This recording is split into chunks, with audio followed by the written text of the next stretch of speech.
हर हर महादेव, जय शिव शंभू, जय भोलेनाथ।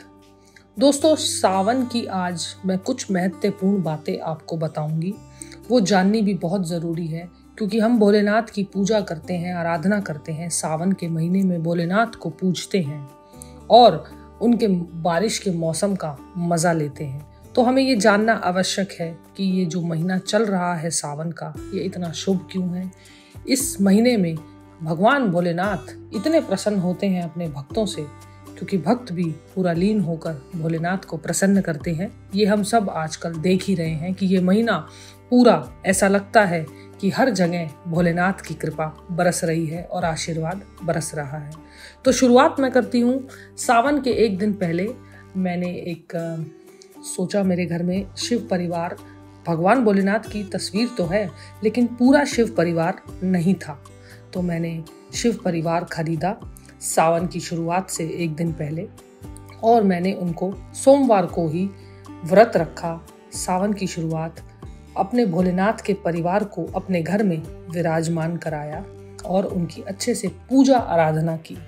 और मैंने बहुत ही सुंदर एक शिव परिवार की तस्वीर, हमारे घर के पास यहाँ पर एक रामपुर मार्केट है, तो वो दुकान भी और बहुत अच्छी लगी मुझे। वहाँ पर सारे देवी देवता थे और मैंने वहाँ से भगवान भोलेनाथ का परिवार की तस्वीर खरीदी और अपने मंदिर में विराजमान की। तो अगर आपको भी कोई ऐसी तस्वीर खरीदनी हो और आप लोगों को भी कुछ अच्छी भगवान की मूर्तियाँ खरीदनी हो तो आप ज़रूर सावन में ज़रूर खरीदिए।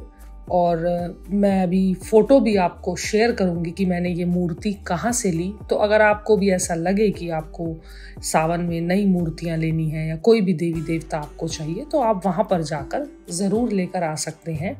और सबसे अच्छी बात उस शॉप की जो मुझे लगी कि वो लोग बहुत अच्छे और बहुत धार्मिक थे और बड़े अच्छे से उन्होंने मुझे भगवान भोलेनाथ की सारी तस्वीरें दिखाई, मूर्तियाँ दिखाई। जो मुझे सबसे बेस्ट लगी वो मैं अपने घर लेकर आई। तो आपको भी अगर ऐसा लगे कि सावन में आपको किसी नई चीज़ की शुरुआत करनी है तो आप ज़रूर वहाँ पर जाइए। मैं वीडियो के एंड में उस शॉप का एड्रेस, उस शॉप का नाम और उस शॉप के जो ओनर हैं उनका नाम आपको ज़रूर बताऊंगी। तो ज़रूर जाइएगा। अब बोल दीजिए हर हर महादेव, जय शिव शंभू, जय भोलेनाथ। अब आते हैं सावन में ही शिव पूजा क्यों की जाती है। इसके पीछे भी एक कहानी है, तो आइए जानते हैं। मार्कंडू ऋषि के पुत्र मार्कंडे ने लंबी उम्र के लिए सावन में ही घोर तप करके हमारे भोलेनाथ को प्रसन्न किया था, जिससे यमराज भी मार्कंडे के प्राण नहीं ले सके और वो अमर हो गए। इसी वजह से लंबी उम्र पाने, अकाल मृत्यु और बीमारियों से छुटकारे के लिए सावन शिवजी की विशेष पूजा होती है। क्यों चढ़ाते हैं बेलपत्र? शिवजी ने कहा कि मेरे बाएं नेत्र में चंद्रमा, दाएं में सूर्य और बीच में अग्नि का वास है। बेलपत्र भी शिवजी के त्रिनेत्र का रूप है। बेलपत्र चढ़ाने से भगवान शिव के साथ सूर्य, चंद्र और अग्नि की पूजा अपने आप हो जाती है। स्कंद पुराण के मुताबिक बेल के पेड़ में देवी गिरजा, महेश्वरी, दाक्षायणी, पार्वती, गौरी और कल्याणी रहती हैं। इसीलिए भी बेलपत्र चढ़ाने से इन सभी देवियों की भी पूजा हो जाती है। इसलिए कहते हैं कि शिवलिंग पर बेलपत्र चढ़ाना बड़ा ही आवश्यक है, उससे हमारे भोलेनाथ प्रसन्न होते हैं। तो आइए अब जानते हैं कि क्यों करते हैं रुद्र अभिषेक। सावन में ही समुद्र मंथन हुआ था। पौराणिक कथाओं के अनुसार समुद्र मंथन सावन के महीने में हुआ था, जिसमें हलाहल विष निकला, जिसे हमारे भगवान शंकर, हमारे भोलेनाथ ने अपने गले में धारण कर दुनिया को बचाया था। लेकिन इस जहर से उनके शरीर में बहुत ज़्यादा गर्मी बढ़ गई थी। जहर के असर को कम करने के लिए सभी देवी देवताओं ने उन पर जल चढ़ाया। इसीलिए भी शिवलिंग पर अभिषेक करने की परंपरा बनी हुई है।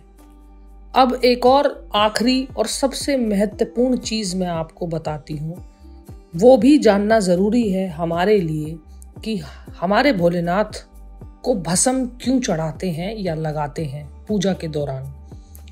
तो आइए जानते हैं शिवजी जी को क्यों चढ़ाते हैं भस्म। शिव पुराण के मुताबिक बिना भस्म के शिव पूजा अधूरी होती है। हमारी पौराणिक कथाओं में इस बात का वर्णन है कि भस्म के बिना शिव पूजा अधूरी होती है। लेकिन शिवजी भस्म क्यों लगाते हैं? एक बार दक्ष प्रजापति ने शिवजी का अपमान किया था तो सती ने हवन कुंड में जलकर प्राण त्याग दिए। तब शिवजी जी बहुत क्रोधित भी हुए थे और दुखी भी हुए थे। तब शिवजी जी ने सती की चिता की भस्म खुद पर लगाई थी और तांडव किया था। तब से शिवजी भस्म लगाने की परंपरा शुरू हुई थी। तो कैसी लगी आपको ये छोटी सी इंफॉर्मेशन? मुझे कमेंट करके ज़रूर बताइएगा। अच्छी लगी तो लाइक कीजिएगा और मुझसे जुड़े रहने के लिए हमारे YouTube चैनल नेहा यादव भक्ति भवन को सब्सक्राइब कीजिएगा। हंसते रहना, मुस्कुराते रहना और जीवन में आगे बढ़ते रहना। जय भोलेनाथ, हर हर महादेव।